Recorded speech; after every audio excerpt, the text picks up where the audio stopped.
Welcome to the Economic Times e-commerce and packaging special, a special episode showcasing industry leaders discussing new business strategies and practices in the e-commerce and packaging sector. First up is the keynote address by Guru Prasad Mohapatra, Secretary, Department for Promotion of Industry and Internal Trade, Government of India, who spoke on the topic Policy and New Norms in the Current Time. Life has dramatically changed for all of us because of COVID. No wonder it has affected global GDP, global economy, global exports, global trade, and completely changed the paradigm of the way we lead our own lives. A major change in this is e-commerce. E-commerce has proved itself as an essential mean for delivery of products and services, as well as for an outlet for absorbing the pent-up demand which rose among the citizens because of the lockdown. They could not go out. So e-commerce provided a much-needed outlet at that time. The major policy initiative that the government of India is thinking, particularly in my ministry, is to develop an e-commerce policy, which will have the following major components. One will be, of course, data. Then there is a second aspect of e-commerce is the consumer rights, the consumer protection. Third most important aspect of the e-commerce policy would be e-commerce entities, because of the superior technology they deploy, because of the massive resources they have hold tremendous hope for reaching out to the smallest of the manufacturer / likely exporter in the length and breadth of India. Thank you. Next up, Neeraj Athalye, Vice President and Head SAP Customer Experience, shares his views on the topic Deliver Commerce Everywhere. I think it's a great opportunity to present to such a wide audience, many of them who are keen to understand how this 2020 and beyond world around commerce is shaping up. The whole digital drive is clearly being accelerated, unfortunately due to COVID, but what it will certainly do is help a lot of Indian organizations build a competitive differentiator and get ready for the big market, because that is certainly around the corner. I'm sure you know that pretty much every industry, irrespective of where and which parts and products they provide, all of them are focusing on commerce. So three very, very important elements that one has to focus on in today's commerce anywhere environment. Number one, a robust platform that is capable of handling multiple business models. It could be downloads being used as a method for billing. It could be delivery. It could be product as a service. We are seeing a lot of automotive companies who are trying to deliver kilometers instead of cars. The ability for your commerce platform to not only do this, but the ability to also do, as I have kept saying, B2B, B2C, and in some cases B2B2C. So number one, flexible platform. Number two, a closed loop experience and operational data. And some of you who are already on a commerce platform, I think you should look at an ability to capture experience and then marry that back with your commerce platform, so that you give the customer the real freedom to pick his product, to pick his service of choice in a very seamless way. That's point number two. And third and last, if I can say that, is artificial intelligence and machine learning are extremely crucial in today's environment. In a headless commerce environment, I think having a technology that allows itself to self-optimize is very, very crucial, given the kind of volumes our commerce platforms have started hitting. And going forward, I believe it's only going to increase. Thank you so much. Up next, Amar Nagaram, CEO Myntra, talks on the topic New Customer Experience Strategies Post-COVID-19. The one thing that we started doing as an organization was to put focus on the safety of our employees, of our consumers, of our partners. It became our mission statement to say, stay home, stay safe. Because at the end of the day, what we also realized is safety trumps everything in a time like this. And more importantly, when we do what consumers really want or need, the business will automatically survive and in fact prosper. And that's exactly what has happened at Myntra in the last 4 months. So what we did at Myntra in the last 4 months is innovation coupled with empathy. Empathy coupled with innovation can just help you fight any kind of pandemic. And that's what happened at Myntra. This is the time the businesses cannot afford to be not digital. And we need to get the deeper understanding of the consumer, and that is only possible if we become a data first company. Thank you, guys. Next up, an exciting panel discussion with experts from the e-commerce industry who share their insights on digital channel of commerce, a new mode of shopping experience. Let me start with one of the leading and innovative players in the space of online fashion, Zalora. From a pandemic period perspective, what do you see in terms of change in terms of consumer preference that are you seeing, and how are you then enabling data and technology to help your brand partners? The pace of change is getting faster and faster when it comes to consumer habits. The biggest shift from the pandemic has been a very distinctive move towards preference for online. But what this shift has also done is left a lot of our brands, which traditionally relied on a very strong offline footprint, also stranded somewhat with a lot of inventory blocked in their stores. We decided to offer our own data in-house data platform to create a unique tool for our brand partners called Trender, where data meets fashion.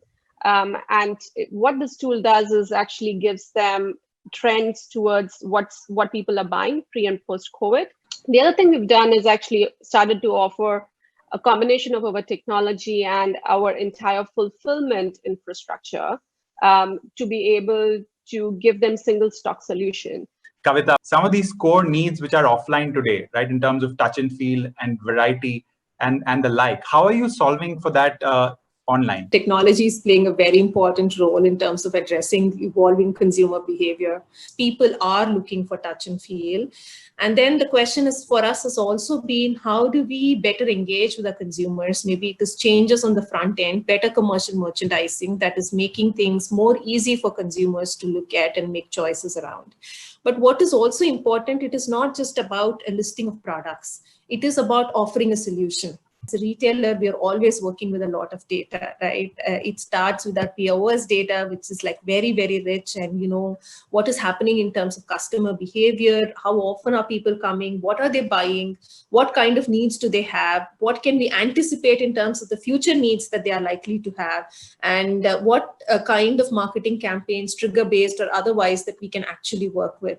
Here again, we see a huge role for data and particularly analytics that sits on top of it for us to really understand changing customer behavior and how we can also provide new solutions, new ways of working to address that customer behavior. Naveen, could you give us some insights in terms of how you help shape winning consumer experiences? And, today consumers prefer simplicity as part of the user experience.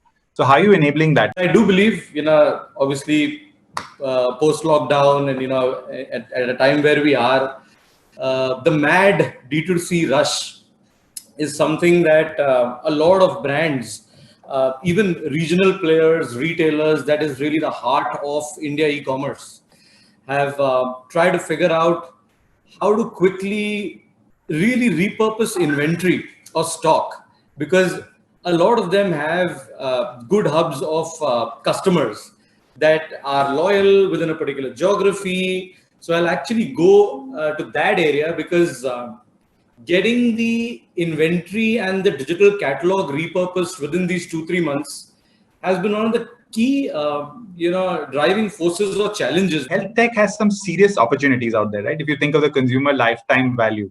I really want to ask you, how are you using technology and cutting edge analytics really to cash in on that? We are far from cashing in on anything right now. I think, the premise with which 1mg started was a very simple realization that with technology, I think we have an opportunity to connect all your healthcare data points together in one place and probably build out a higher quality, more actionable and a better outcome health journey, right? Which is what we all struggle with. So if you notice in India, people walk around with their medical files and all, and not digital health records. If you go to the West, then people have digital health records, but they're all siloed in systems which cannot be used, right? And we felt that India had a unique opportunity with 1mg coming in. How are e-commerce players today providing a superior customer experience? I think also focusing on the aspect of customer satisfaction. How are you using AI, bots, as well as integrated kind of omni-channel experiences to bring that to life? We as a customer experience platform almost 70% of our customer base is e-com driven, which also shows how the e-commerce industry is evolving and how the entire buying, selling, purchasing trends are moving. We all have seen that in the post-COVID era, and I was reading one of the journals which says that the movement in the e-com industry in 3 months has been 10 years. So the industry moved 10 years ahead in these 3 months. Yeah. And maximum adoption has happened of all the emerging economies. India has seen the maximum adoption to the movement towards e-com. One of the things that the pandemic has done is it has accelerated internet adoption, right? So a lot of people who were not on the internet or using it extensively are now using internet a lot more.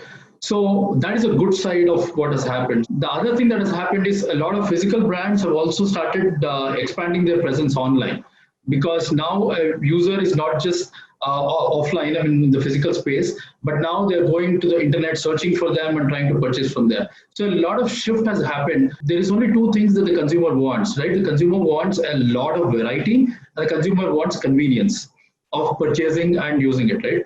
So these two things are provided extensively on the internet, much better than now in a physical space. The variety is immense, infinite almost, and the convenience is also extremely high. I think in the next, maybe this year and maybe early next year, you'll see that shift continuing to happen. But then after that, what I suspect is that people are going to go a little bit back to the physical format, and hopefully when everything opens up and everybody is confident, they're going to go back to a physical space. And then the shift will start being again gradual. But whatever shift has happened now, that is going to stay, because people now have experienced the convenience factor of internet. They have used it, so they know how good it is.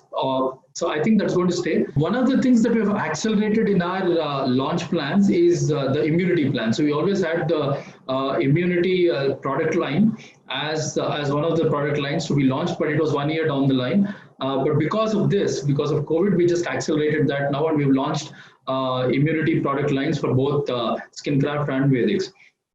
That's one of the things. But then our core, if you look at our core value proposition in Skincraft and Vedix, it is about customizable cosmetics. Basically, what it means is that the consumer comes and gives us a lot of their data and inputs a lot of data, and then we create a product which is absolutely right for them. So the usage of internet is central to what we do at Skincraft and Vedix. Now, what COVID has done is it has just accelerated that whole thing. So now there's a lot more users using the brands that we launched. COVID, of course, is a big catastrophe for humanity. So I see that the biggest kind of changes that will happen is the awareness about sustainability, about environment, importance to take care of all the stakeholders, including the environment, and to be much more in the long term with the very clear sustainable actions. So today, this kind of importance is given depending on the country, depending on the level of development of the economy, and also the level of the overall education of each population. But I see that this kind of wave will come everywhere in the world with a very good awareness that each and every person, and it will impact also the demand in the industry, should be aware about the responsibility he has or she has about taking care of the environment to avoid such situations, because those situations are destroying the economy, creating big humanitarian issues, whether on the sickness or on the social problems that we can see in the different countries related to the COVID.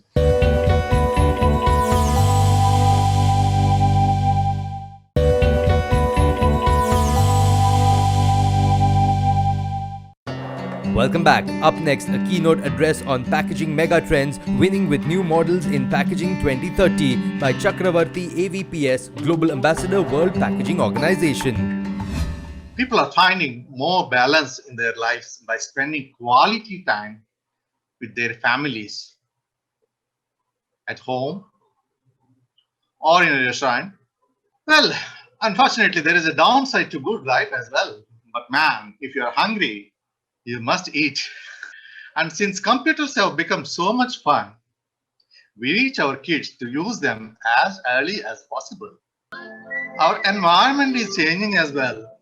Although the green is one of the most popular colors, we see less and less of it every day.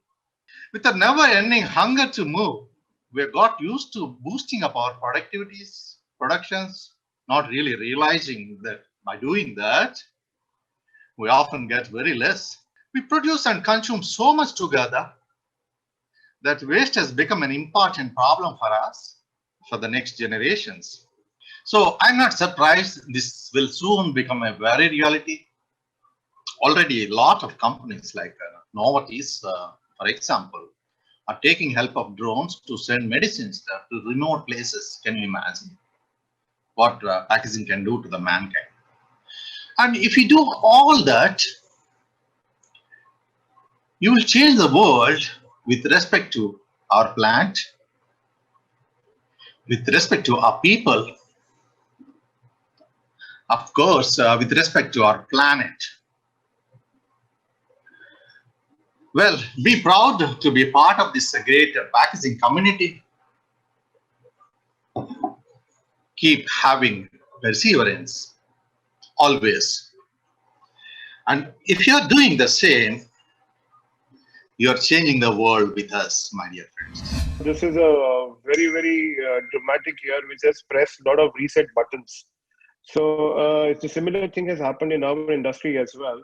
So the major disruption which is going to come in our industry are going to focus on two things. One is sustainability and vocal for local. Now, in terms of sustainability, customers are sort of looking for solutions which are more durable, where they can rely much better, and organizations, those who have better infrastructure, they have more durable infrastructure, like for example, machines coming out of Europe.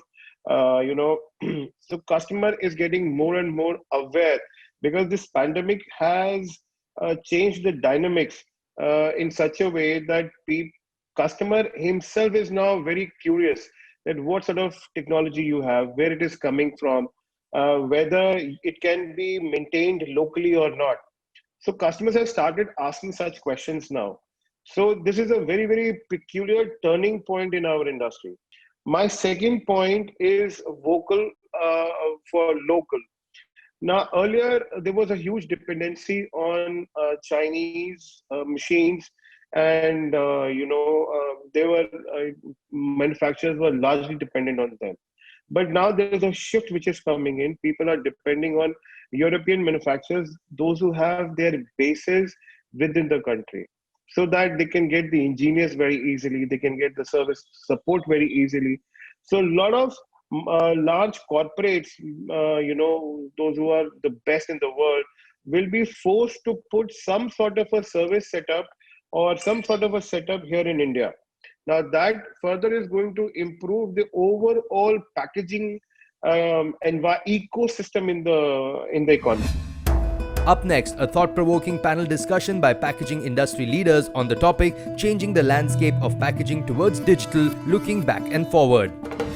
To get this thing started, I would probably put my first question to Mr. Kevin. How can we get businesses to embrace the practice of circularity in design? And, in your experience, if you have come across any opportunities that exist for the packaging industry today, and that can improve the eco-sustainability for packaging. Mr. Kevin, any thoughts around that, please?